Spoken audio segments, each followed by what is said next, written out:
আসসালামু আলাইকুম রহমতুল্লাহ। এই যে বাসাটা দেখতে পাচ্ছেন, এখানে একটা টয়লেট, এই একটা বেডরুম এবং বেডরুমটা কিন্তু বেশ বড়সড়। আমি একটু ভালো করে দেখিয়ে দিচ্ছি, একটু বাহিরে বের হয়ে তারপর দেখাচ্ছি আর কি। এই যে বেডরুমটা খুব সুন্দর বড়সড় এবং এই হচ্ছে মাঝখানে একটা গলি।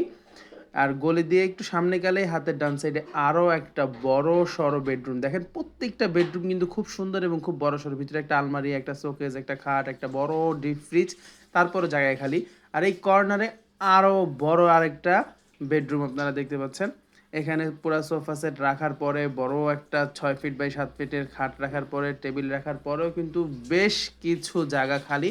এবং এটার সাথে রয়েছে একটা টয়লেট গোসলখানা এবং সামনে কিন্তু খুব সুন্দর একটা বারান্দাও আপনারা পেয়ে যাচ্ছেন এবং রান্নাঘরটা ওই কর্নারে। এই জমিটা কিন্তু খুব সুন্দর পজিশনে একটা জমি প্লাস একটা বাসা। এই জমিটাও একটু দেখিয়ে দিচ্ছি। এই সাইডটাতে খুব সুন্দর গাছগাছালি আছে।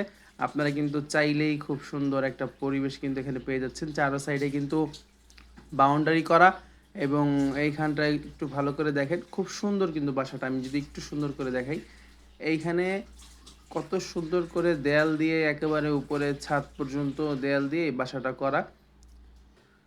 এই জমিটার দাম পড়বে মাত্র মাত্র মাত্র 25,50,000 টাকা। তবে একটা বিষয় হচ্ছে গলিটা কিন্তু চিকুন। আমি আবারও বলে দিচ্ছি, কেউ কনফিউশনে থাকবেন না। এখানে গলিটা হচ্ছে চিকুন আর ওই জায়গাটার পরিমাণ হচ্ছে 2%। আবারও বলছি, জায়গাটার পরিমাণ হচ্ছে 2%। এই হচ্ছে চিকুন একটা রাস্তা। এই রাস্তা দিয়ে আপনাকে যেতে হবে।